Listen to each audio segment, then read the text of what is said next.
Assalamualaikum warahmatullahi wabarakatuh. Perkenalkan, nama saya Misbahur Ramadhani dengan NIM 2022-1012 Program Studi Kimia.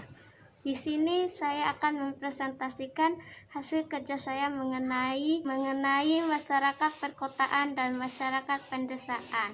Langsung saja, yang pertama, pengertian masyarakat. Menurut Linton, masyarakat adalah setiap kelompok manusia yang telah cukup lama hidup dan bekerja sama, sehingga mereka ini dapat mengorganisasikan dirinya, berpikir tentang dirinya dalam kesatuan sosial dengan bebas-bebas tentunya. Selanjutnya, syarat-syarat masyarakat.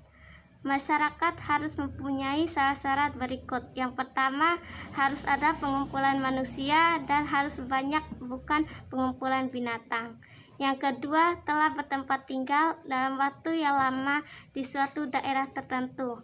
Yang ketiga, adanya aturan-aturan atau undang-undang yang mengatur mereka untuk menuju pada kepentingan dan tujuan bersama. Kemudian, pengertian masyarakat perkotaan. Masyarakat perkotaan sering disebut urban community. Pengertian masyarakat kota lebih ditekankan pada sifat kehidupan serta ciri-ciri kehidupannya yang berbeda dengan masyarakat pedesaan. Ciri-ciri masyarakat perkotaan adalah: yang pertama, kehidupan keagamaan berkurang bila dibandingkan dengan kehidupan keagamaan di desa. Yang kedua, orang kota pada umumnya dapat mengurus dirinya sendiri tanpa harus bergantung pada orang lain. Yang ketiga, pembagian kerja di atas warga-warga kota juga lebih tegas dan mempunyai batas-batasnya yang nyata. Perbedaan antara desa dan kota. Yang pertama, jumlah dan kepadatan penduduk. Yang kedua, lingkungan hidup. Yang ketiga, mata pencarian. Keempat, corak kehidupan sosial, sertifikasi sosial. 6. Mobilitas sosial. 7. Pola interaksi sosial. 8. Solidaritas sosial. Dan yang terakhir, kedudukan dalam hierarki administratif nasional. 5. Unsur lingkungan perkotaan. Yang pertama, wisma. Unsur ini merupakan bagian ruang kota yang dipergunakan untuk tempat berlindung terhadap alam sekelilingnya.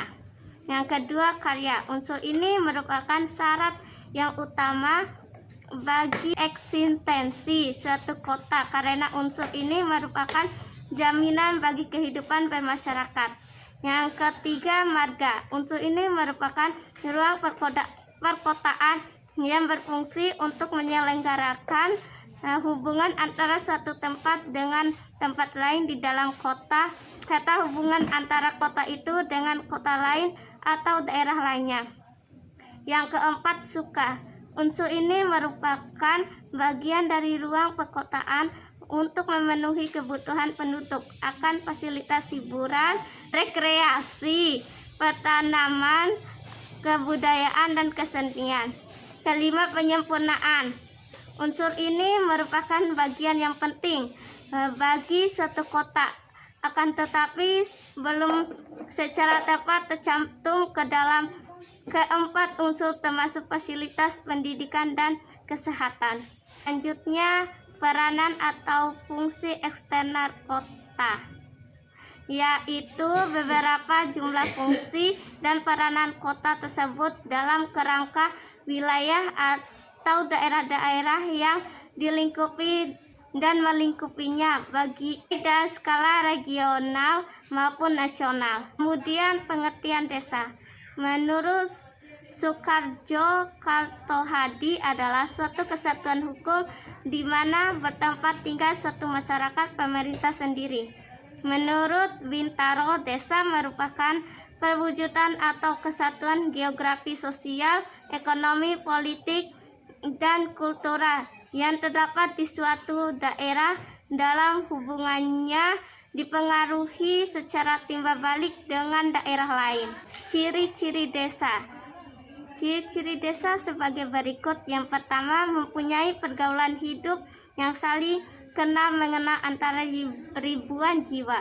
Yang kedua, ada pertalian perasaan yang sama tentang kesukuan terhadap kebiasaan. Ketiga, cara berusaha ekonomi adalah agraris yang paling umum yang dapat dipengaruhi alam sekitar seperti iklim, keadaan alam, kekayaan alam, sedangkan pekerjaan yang bukan agraris adalah bersifat sembilan. Selanjutnya, ciri-ciri masyarakat pedesaan. Adapun yang menjadi ciri masyarakat desa antara lain, satu, di dalam masyarakat pedesaan di antara warganya mempunyai hubungan yang lebih mendalam dan erat bila dibandingkan dengan masyarakat pedesaan lainnya di luar batas wilayahnya. Yang kedua, sistem kehidupan umum berkelompok dengan dasar kekeluargaan. Yang ketiga, sebagian besar warga masyarakat pedesaan hidup dari pertanian. Yang keempat, masyarakat tersebut homogen seperti dalam hal mata pencaharian, agama, adat istiadat, dan sebagainya. Selanjutnya, hubungan kota dan desa. Hubungan kota dan desa merupakan suatu bentuk interaksi yang terjadi karena adanya aktivitas yang mengaitkan kedua, salah satunya yaitu pariwisata. Hal ini terjadi karena adanya 3 faktor penyebab berjalannya aktivitas tersebut, yaitu faktor rekreasi, bisnis, dan hiburan. Selanjutnya, sifat dan hakikat masyarakat pedesaan. Masyarakat pedesaan mempunyai sifat yang kaku tetapi sangatlah ramah. Biasanya adat dan kepercayaan masyarakat sekitar yang membuat masyarakat pedesaan masih kaku, tetapi asalkan tidak melanggar hukum, adat, dan kepercayaan masyarakat pedesaan adalah masyarakat yang ramah. Kemudian gejala-gejala sosial yang sering diistilahkan. Yang pertama, konflik. Kedua, kontroversi. Ketiga, kompetisi. Keempat, kegiatan pada masyarakat pedesaan. Sekian presentasi dari saya. Mohon apabila ada kekurangan mohon dimaafkan. Wassalamualaikum warahmatullahi wabarakatuh.